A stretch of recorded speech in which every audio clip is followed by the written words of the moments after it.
भैया कुछ खाने के लिए दे देते। कुछ नहीं है, चल आगे। भैया बहुत जोर से भूख लगी है, दे दो ना। अरे नहीं है कुछ भाई, जा। एक मिनट, ये ले 10 रुपये दे दे इनको। ये पकड़।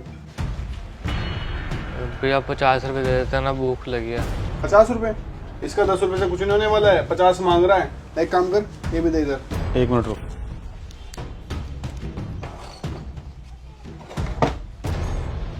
ये ले 50 का दे दे।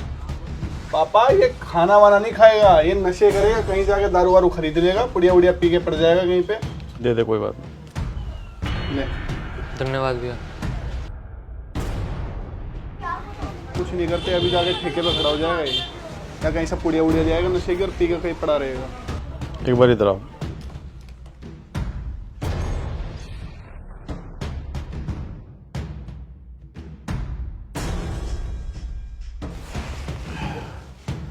जी पापा बोलिए।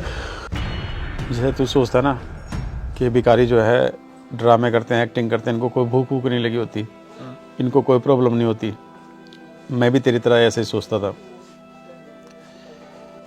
एक दिन मैं बाइक से जा रहा था कहीं पर, मैंने सड़क पे एक आदमी को देखा, उसका बच्चा ज़मीन में पड़ा हुआ था, वो ज़ोर ज़ोर से चिल्ला रहा था, लोगों से मदद की भीख मांग रहा था, कह रहा था मेरा बच्चा बीमार है, कि उसे इतने पैसे दे दे वो अपने बच्चे को हॉस्पिटल ले जा सके या उसको कोई हॉस्पिटल ले जाके उसका इलाज करा सके। लोग आ रहे थे जा रहे थे, लेकिन कोई इसकी नहीं सुन रहा था। एक आध कोई रुक के देख भी रहा था तो वो यही बोल रहा था, साला ड्रामे कर रहा है, नौटंकी कर रहा है। मैं भी यही सोच रहा था। फिर मैं खड़ा होकर देखने लगा कि वाकई में बीमार है या कुछ ड्रामा कर रहा है। उसने मेरी बाइक को हैंडल लेना बहुत ज़ोरों से पकड़ लिया और ज़ोर ज़ोर से चलाने लगा, मेरे बच्चे को हॉस्पिटल ले जाओ या मुझे इतने पैसे दे दो कि मैं इसका इलाज करा सकूं। मैं उसके चेहरे को गौर से देख रहा था, मुझे ऐसा लग रहा था एक्टिंग बहुत अच्छी कर लेता है ये। मैंने उसको कहा भी, ये ड्रामा मेरे आगे नहीं चलेगा, तेरा बच्चा भी एक्टिंग कर रहा, तू भी एक्टिंग कर रहा है। लेकिन वो फिर भी चिल्ला रहा था। मैं झूठ नहीं बोल रहा, मेरा बच्चा वाकई में बीमार है, बुखार से तप रहा है। मैंने उसे धमकाया, तेरी एक्टिंग का असर मेरे पे नहीं चलेगा। मैंने एक नहीं सुनी, मैंने उसको धक्का दिया, अपनी बाइक छुड़ाई और चला गया। जब मैं 3 घंटे बाद वापसी आया, वो जब भी वहीं रो रहा था, लेकिन अब वो पैसा अपने बच्चे के इलाज के लिए नहीं मांग रहा था, अब वो उसके क्रियाकर्म के लिए मांग रहा था। उसका बच्चा मर चुका था। मैं वहाँ रुका, मैंने देखा बच्चा मर गया। मुझे ऐसा लगा शायद मैं उस टाइम इसको पैसे दे देता तो इसका बच्चा बच जाता। मैंने हड़बड़ाहट में अपना पर्स निकाला, वो पूरा पर्स उस बच्चे के पास रख दिया। वो आदमी रो रहा था सर झुकाकर। इससे पहले वो मुझे देखता, मैं वहाँ से चला गया। मैं घर आया तो मेरा रोम रोम मुझे झंझोड़ रहा था। मुझे ऐसा लग रहा था कि उस बच्चे की मौत का जिम्मेदार मैं ही हूँ। मैं अपने आप को माफ़ नहीं कर पा रहा था। पता, जब तुम उस टाइम छोटे थे तुम्हें मैं स्कूल भी नहीं जाने दे रहा था। मुझे ऐसा लग रहा था कहीं ऊपर वाला मेरे बच्चों से उसके बच्चे का बदला ना ले ले, कहीं मेरे बच्चों को कुछ हो जाए। मैं तुम्हें बाहर नहीं निकलने दे रहा था। तेरी मम्मी ने सोचा मैं कुछ दिन बाहर चला जाऊंगा तो शायद ठीक हो जाऊंगा। तेरे मामा विदेश में रहते थे, उन्होंने मुझे बुलाया, लेकिन जल्दबाजी में मैं आधार कार्ड जो है पर्स में ही गिर दिया था, तो मेरे पास आधार कार्ड नहीं था। फिर एक दिन घर के दरवाजे की घंटी बजी और मैंने दरवाज़ा खोला, देखा तो वही आदमी सामने खड़ा था। मैं एकदम घबरा गया। मैंने सोचा कहीं मुझे पहचान ना ले वो। उसने जेब से मेरा आधार कार्ड निकाला और बोला, ये तुम्हारा आधार कार्ड रह गया, तुम्हारा एहसान मैं ज़िंदगी भर नहीं भूलूंगा। तुमने मेरे बच्चे के क्रियाक्रम के लिए जो मेरी मदद की।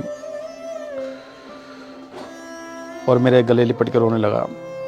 मैं भी उस दिन बहुत रोया, सोचा आज सारा मन का गुबार निकाल दूं, इसको ये बता दूं तेरा बच्चा मेरी वजह से मरा है। मैं इसको उस दिन पैसे दे देता तो आज इसका बच्चा ज़िंदा होता, लेकिन हिम्मत नहीं जुटा पाया, नहीं बता पाया उसको। फिर उसने जेब से कुछ पैसे निकाले और कहा ये तुम्हारे पैसे वापसी करने आया हूँ मैंने कुछ जोड़ लिए, कुछ उधार लिए, मैं तुम्हारे पैसे वापसी करने आया हूँ। मैंने कहा नहीं, इसकी ज़रूरत नहीं है। वो चला गया, लेकिन मैंने उससे कहा तुम घबराना मत, किसी चीज़ की भी ज़रूरत हो मुझे बताना, मिलते रहना।